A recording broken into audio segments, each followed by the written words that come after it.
Hi friends, అందరికీ నమస్తే. Welcome to Nani logs. ఈరోజు వీడియో వచ్చేసి పాలకూరతో పకోడీ చేశాను. చాలామంది పిల్లలు పాలకూర తినడానికి ఇష్టపడరు కర్రీ.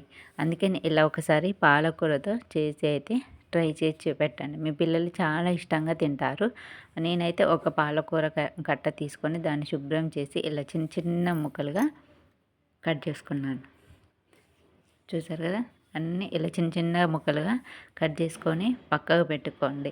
పెద్ద సైజులో ఉన్న ఆనియన్స్ను ఒక 2-3 ఇలా మొత్తం సన్న పీసులకు, అంటే చిన్న చిన్నగా పకోడీ వేసుకునే విధంగా కట్ చేసుకోండి. కట్ చేసుకొని పక్కన పెట్టుకొని ఇప్పుడు ఒక బౌల్ తీసుకొని అందులో నేను ఇందులో అయితే శనగపిండి అని అయితే యూజ్ చేయట్లేను. 1 కప్పు బియ్యం పిండి, 1 కప్పు మైదా పిండి కానీ గోధుమ పిండి కానీ వేసుకోండి.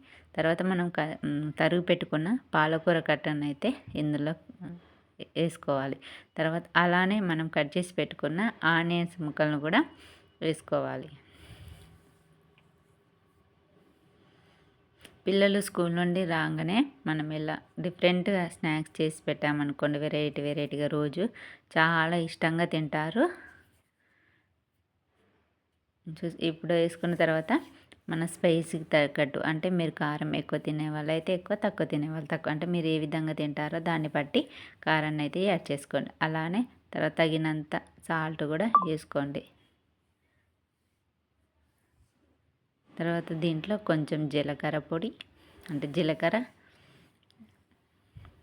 కొంచెం కరివేపాకు, మీ దగ్గర కొత్తిమీర కానీ పుదీనా కానీ ఉంటే కూడా యాడ్ చేసుకోండి. ఇవన్నీ ఇప్పుడు ఈ అంటే పాలకూరకున్న ఆనియన్స్కి పిండి మొత్తం పట్టేలా, కారము ఉప్పు ఇవన్నీ పట్టేలాగా ఒక 2 నిమిషాలు బాగా కలుపుకోండి. తర్వాత కొంచెం కొంచెం వాటర్ పోసుకుంటూ మనం పకోడీ ఏ విధంగా వేసుకుంటామో ఆ విధంగానైతే ఈ పిండినైతే కలుపుకోండి. మరి ఒకసారి ఎక్కువ వాటర్ పోసి కలిపామనుకోండి జారకాయ అవుతుంది. దీంట్లో మనం వంట సోడా కానీ శనగపిండి కానీ యూజ్ చేయట్లేదు. ఓన్లీ బియ్యం పిండి లేదా మైదా పిండి, గోధుమ పిండి రెండిట్లో ఏదన్నా ఒకటి యూజ్ చేయండి. చాలా బాగుంటుంది. టేస్ట్ కూడా సూపర్గా ఉంటుంది.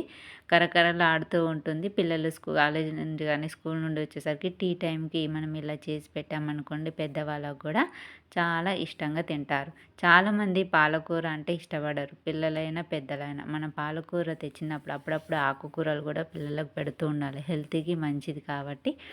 అలా తినని వాళ్ళకు మనం ఇలా పకోడీ కానీ గారెలు కానీ వేసి ఇచ్చామనుకోండి, చాలా ఇష్టంగా తింటారు. చూసారు కదా, నేనైతే పిండి మొత్తం కొంచెం కొంచెం వాటర్ పోసుకుంటున్నాను. పిండిగో పకోడీ వచ్చే విధంగా అయితే కలుపుకున్నాను. అలానే ఇప్పుడు పక్కన పెట్టి స్టవ్ ఆన్ చేసి కళాయి పెట్టుకొని డీప్ ఫ్రైకి సరిపడా ఆయిల్ అయితే పెట్టుకున్నాను. ఆయిల్ కూడా హీట్ ఎక్కింది. ఇప్పుడు మనం పకోడీ చిన్న చిన్నగా పకోడీ అయితే వేసుకోవాలి. ఇలా పకోడీ అన్ని విధాలుగా అన్నీ ఇట్లానే వేసుకోవాలి. ఇవి పకోడీ మాత్రం ఉట్టివి తినొచ్చు, లేకపోతే టమాటా సాస్ కానీ పెట్టుకొని అయినా తినొచ్చు. మీరు ఏ విధంగానైనా తినొచ్చు. పిల్లలకు స్నాక్స్ కూడా పంపించవచ్చు. అప్పుడప్పుడు మనం ఇలా చేసి స్కూల్లో తింటా అంటారు. చూసారు కదా, ఇప్పుడు ఒకసారి ఎర్రగా వచ్చేసింది కదా, ఒకసారి తిరిపేసుకుందాం.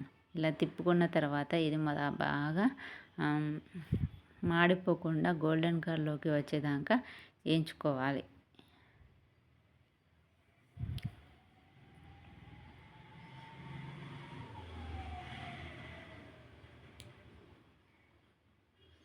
ఇప్పుడైతే చూసారు కదా, ఇంకా కొద్దిసేపు అయితే మనకు మంచి పకోడీ అయితే రెడీ అయిపోతుంది. ఈవినింగ్ స్నాక్స్ అయితే చాలా బాగుంటుంది.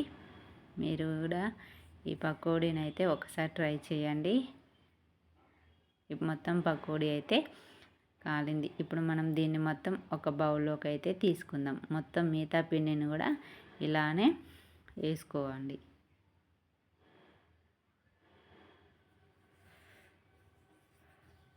చూసారు కదా, పకోడీ అయితే రెడీ అయిపోయింది కదా. చూస్తుంటేనైతే నాకైతే నోరు ఊరిపోతుంది. చాలా కరకరలాడుతూ చాలా బాగున్నాయి. మీకు నచ్చినట్లయితే ఒక లైక్ చేయండి.